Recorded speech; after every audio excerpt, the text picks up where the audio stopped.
مولاي صل وسلم دائما أبدا على حبيبك خير الخلق كلهم مولاي صل وسلم دائما أبدا على حبيبك. Kapan kita mau baca Quran?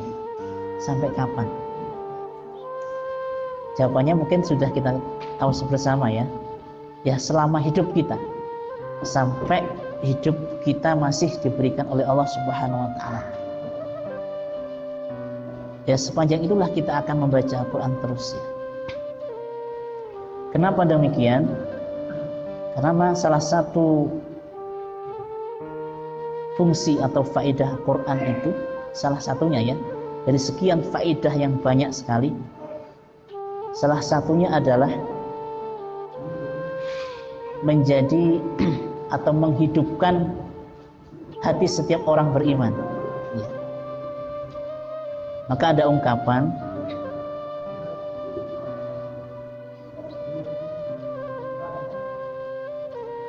Al-Quran lil qalbi ya,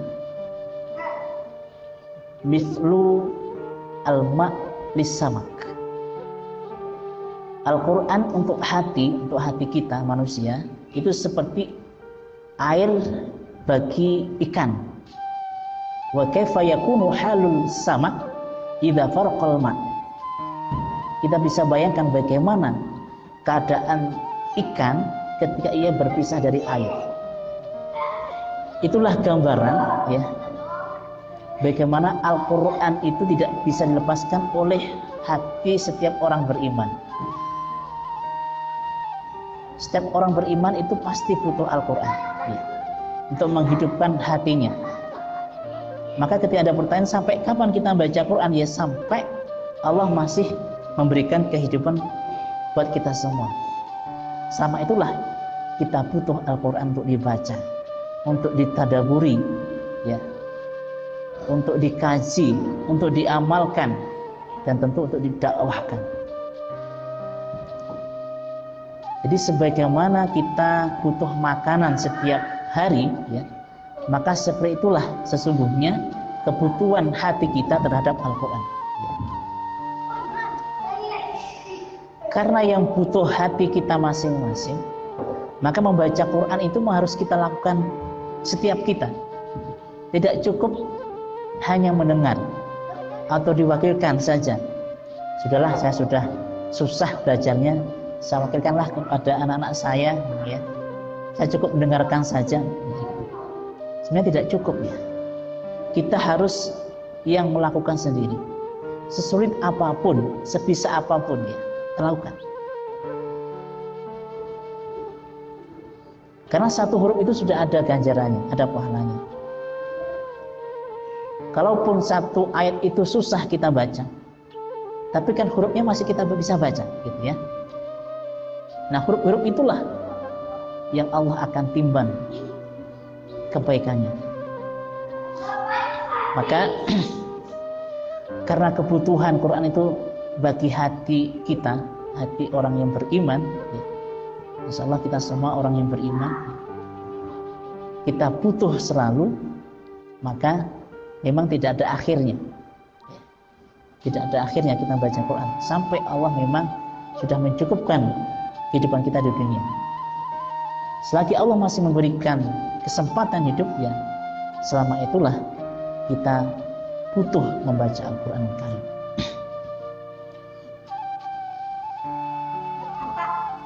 Hati itu tempatnya ketenangan, sehingga wajar ketika Al-Quran itu dibaca ya, maka yang Allah berikan salah satunya adalah ketenangan, as-sakinah.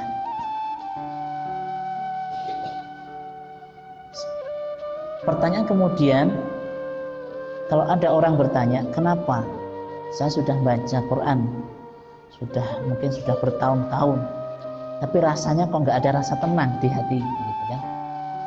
Kira-kira ada nggak merasakan seperti ini? Mungkin kadang-kala ada. Ya.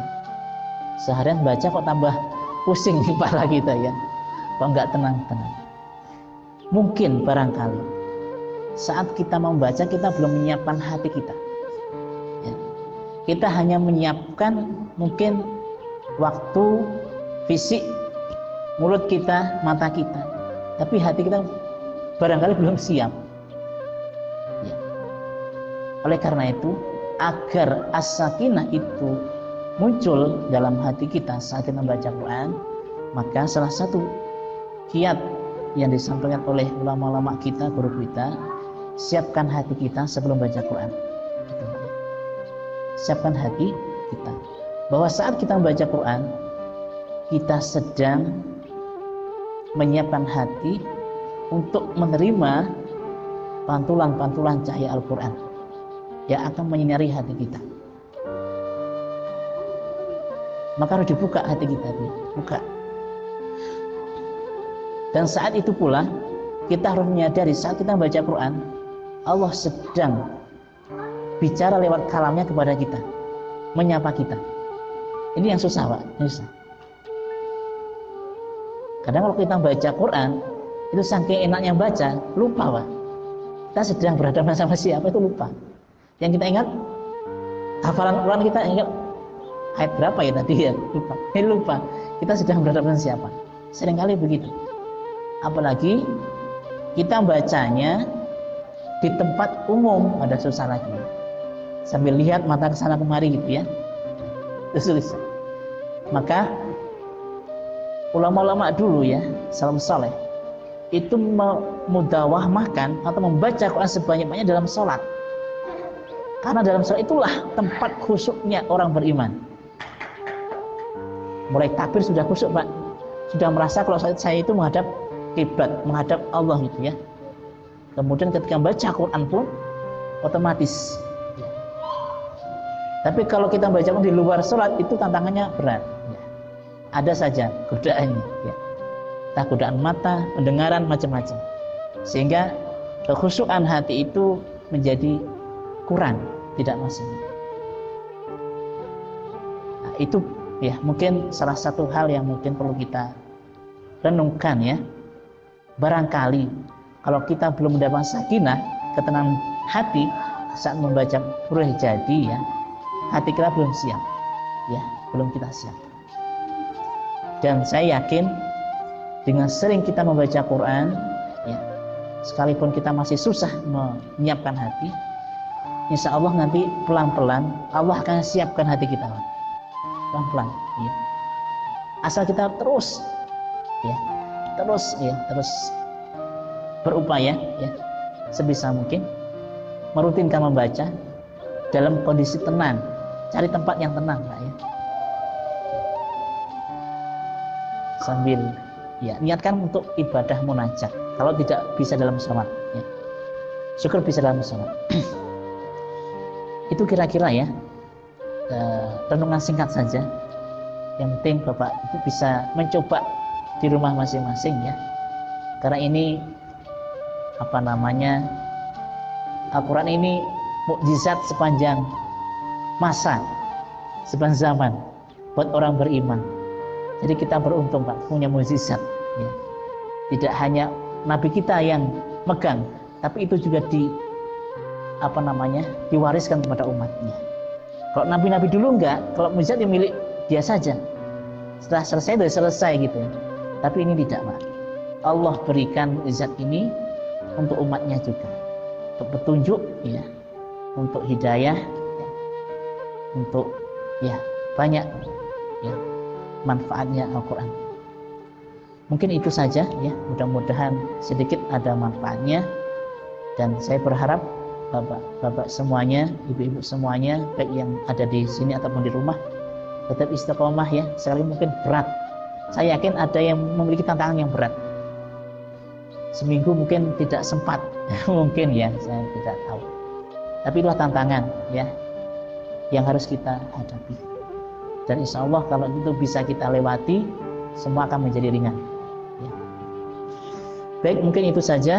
Mudah-mudahan Allah Subhanahu wa Ta'ala selalu menjaga istiqomah kita semuanya. Allah kasih kesehatan, Allah kasih kelapangan ya, sehingga kita bisa mengisi hidup-hidup kita ini dengan Al-Quran, dengan petunjuk-petunjuknya yang bisa kita amalkan dalam kehidupan sehari-hari. Demikian, wal afu minkum. Wassalamualaikum warahmatullahi wabarakatuh.